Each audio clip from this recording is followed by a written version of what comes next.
Everyone, কেমন আছেন? আমি ভালো আছি। আজকে আপনাদের সঙ্গে শেয়ার করছি গোটা সেদ্ধ। কিভাবে আমি গোটা সেদ্ধ বানাই, গোটা চচ্চড়ি তো করি না, গোটা সেদ্ধ করি। তো সেইটাই আজকে আপনাদের সঙ্গে শেয়ার করছি।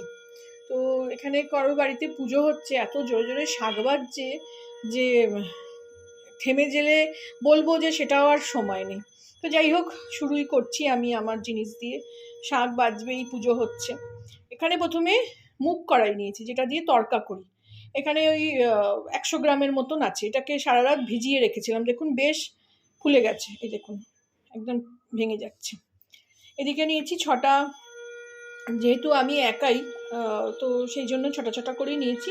একটা দুটো হয়তো কড়াইশুঁটিটা একটু বেশি আছে, বাকি সব 6টা। এই আলু বোধহয় একটা বেশি আছে, এইরকমই। তো 6টা বেগুন নিয়েছি, ছোট ছোট বেগুন। বেগুনের মুখটা না কেটে দেখে নেবো যে ভেতরে পোকা আছে কিনা। পোকা থাকে না, আমি আমার যে সবজিওয়ালার থেকে কিনি, তো তাও দেখে নেবো। আমার মা ওরকমভাবেই করতো। এটা 6টা আলু আছে। 6টার জায়গায় এখানে 12টা কড়াইশুঁটি আছে, কারণ কড়াইশুঁটি সব সেদ্ধ হলে ভেঙে যায়। রাঙালু আছে, এটা আছে শিশালার পালং। এই যে ডাঁটাগুলো আমি কেটে রেখেছি, কেটে ধুয়ে এইভাবে জলে একটু ভিজিয়ে রেখেছি, যাতে নোংরাগুলো সব বেরিয়ে যায়। তারপরে শাকগুলো তুলে নেব। এদিকে করব কুল দিয়ে চাটনি। আমাদের না গোটা সেদ্ধ, আগেই বলি, অনেকেরই প্রশ্ন থাকবে যে গোটা সেদ্ধ তো গোটা সেদ্ধ দিনেই হয় না, আগের দিন করে রাখা হয়। হ্যাঁ, একদমই সত্যি কথা। আমার বাপের বাড়িতে আগের দিন করে রাখা হতো। আমার মা করতো যখন, আগের দিন গোটা করে রাখতো, চাটনি ভাত সব করে রাখতো। কিন্তু আমার শ্বশুর বাড়িতে আগের দিনের কিছু ব্যাপার নেই, সব দিনের দিন করেই গরম গরম। আমার শ্বশুর বাড়ি গোটা সেদ্ধ মানে একদম তেলে ভেজে চচ্চড়ি হয়। তো অত তেল খাই না আমি। আমার এই বাপের বাড়ি গোটা সেদ্ধটাই বেশি পছন্দ করি বলে বরাবর এটাই করে এসেছি। আর এটা না একদম এই সময় তো খুব পক্স হয়, তো পক্সের অ্যান্টিপক্স জিনিস এটা, মানে খেলে খুব ভালো, শরীর ঠান্ডাও হয়। আর এদিকে করবো ফুল চচ্চড়ি।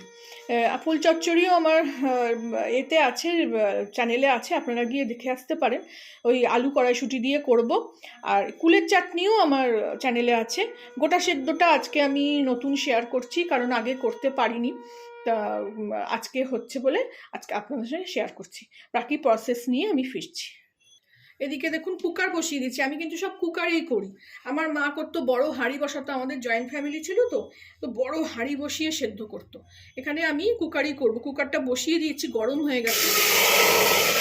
প্রথমে আমি মুগ কড়াইটাকে একটা সিটি মেরে নেবো, কারণ মুগ কড়াইয়ের সঙ্গে সবজি সিটি মারতে গেলে মুগ কড়াই গলবে না, অথচ সবজিগুলো সব গলে একদম খিচুড়ি বেনে যাবে। তো প্রথমে আমি যে মুগ কড়াইটা দিয়ে দিয়েছি, মুগ কড়াইটা অল্প জল দিয়ে একটু নুন দেবো। আমার মা কিন্তু নুন তেল কিচ্ছু দিত না, খেতে বসে নুন তেল নিত। আমি একটু নুন তেল দিয়েই করি, কারণ আমার শ্বশুরবাড়িতে সেরকম কোনো হার্ড অ্যান্ড ফাস্ট রুল নেই। তো একটু নুন দিয়ে আমি গোটা সেদ্ধ নয়, এটা ডালটা সেদ্ধ করে নেবো। আগে একটা দুটো সিটি মেরে নেবো। এতে আমি একটুখানি খাবার সোডাও দিয়ে দেবো। এটা ফুটুক। সবসময় আমি সঞ্জীব কাপুরের থেকে এটা শিখেছি, ডাল জাতীয় কিছু সেদ্ধ করলে আগে জলটা ফুটে উঠবে, তারপরে সেটাকে লিড বন্ধ করা উচিত। এই যে দিয়ে দিয়েছি। একটু খাবার সোডা দিয়ে দেবো, তাতে ডালটা তাড়াতাড়ি সেদ্ধ হয়ে যাবে। সারা রাত ভেজানো ছিল তাও। এই যে একটুখানি আমি এইসব জাতীয় ডাল সেদ্ধ করলে এরমভাবেই একটু খাবার সোডা দিয়ে দিই, তাতে ভালো করে জিনিসটা গলে যায়। তো এটা ফুটে উঠুক।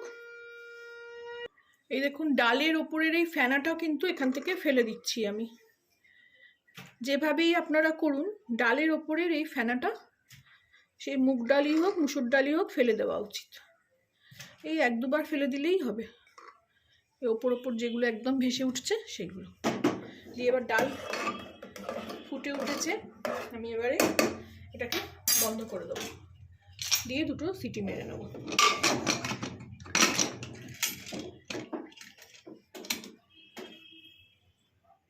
এই দেখুন ডাল সেদ্ধ হয়ে গেছে, খুলে নিয়েছি আমি। এই যে পুরো ওপর অব্দি এসছে। ডাল এরম সেদ্ধ হলে না আমার খুব রাগ এসে যায়, সব একেবারে কুকারের ওপরে চলে আসে।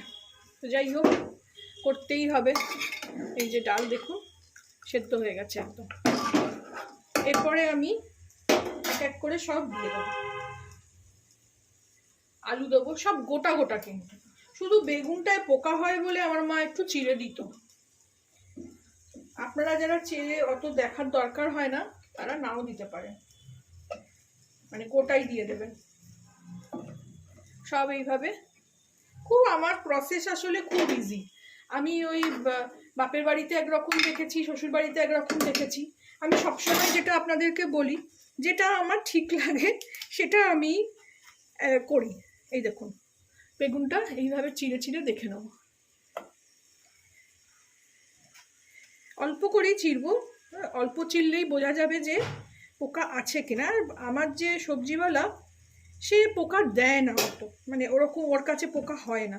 আর পোকা হলেও আমাকে বলে দেয় যে বৌদি এটা একটু পোকা আছে, আপনি কি কেটে নিতে পারবেন। এই যে প্রত্যেকটাই পরিষ্কার, একেবারে বীজও নেই, কচি একদম।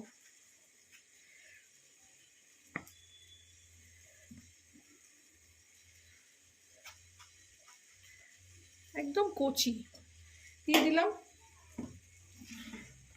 এদিকে শাকটা জলে ভিজিয়ে রেখেছিলাম, ওটাও দিয়ে দেবো।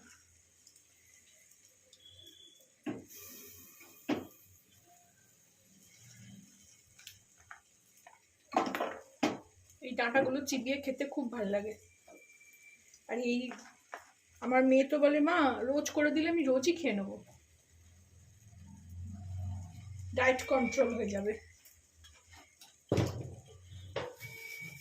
এর মধ্যে আমি একটু জলও দিয়ে দেবো। জল বেশি একটু দেবো, মানে স্যুপের মতন করে ঝোল ঝোল খাওয়া হয় জিনিসটা। এই এক বাটির মতো জল দিয়ে দিলাম। এটা একটু নাড়িয়ে দেবো। 5 রকম জিনিস, 5 রকম না 6 রকম, 6 রকম জিনিস ছটা ছটা করে এই যে দেখুন জলও দিয়ে দিলাম। এতে আমি এবার একটু নুন দিয়ে দেবো।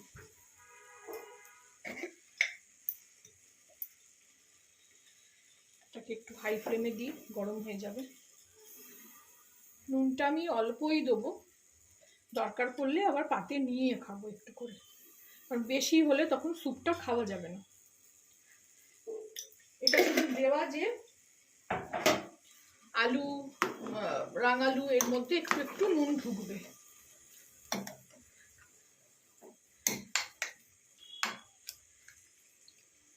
এইভাবে সব নাড়িয়ে দেবো, দিয়ে একটু উপর থেকে তেল দিয়ে দেবো।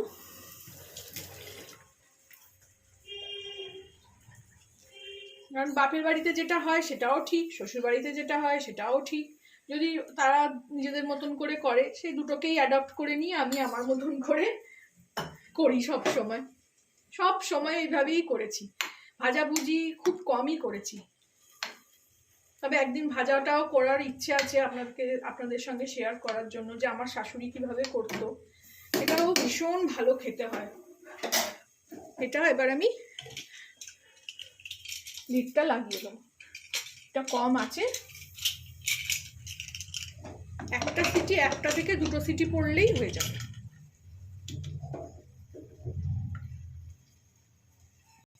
ফিরে আসলাম গোটা নিয়ে, গোটা সেদ্ধ নিয়ে। সিটি পড়ে গেছে কিন্তু এখনো প্রেশারটা খোলেনি। এই যে খুলেছে এতক্ষণে, এই দেখুন এখনো পুরপুর পুরপুর করে ফুটছে। এই রেডি হয়ে গেল আমার গোটা সেদ্ধ, সব জিনিস সেদ্ধ হয়ে গেছে।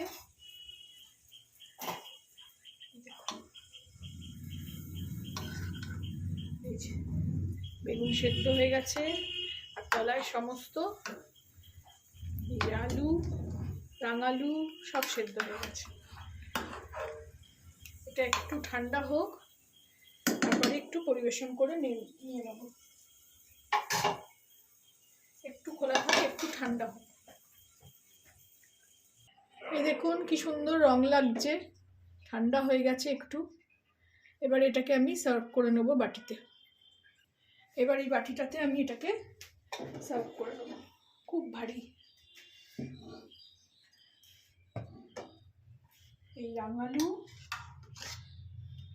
এটা গোটা সেদ্ধ এই জন্যেই নাম, যে সব গোটা গোটাও থাকবে, অথচ এইভাবেই খাওয়া হবে। তাও বেগুন টেগুনগুলো অনেক সময় গলে যায়, কড়াইশুঁটি, বেগুন। রাঙালু আলুগুলো মোটামুটি ঠিক থাকে।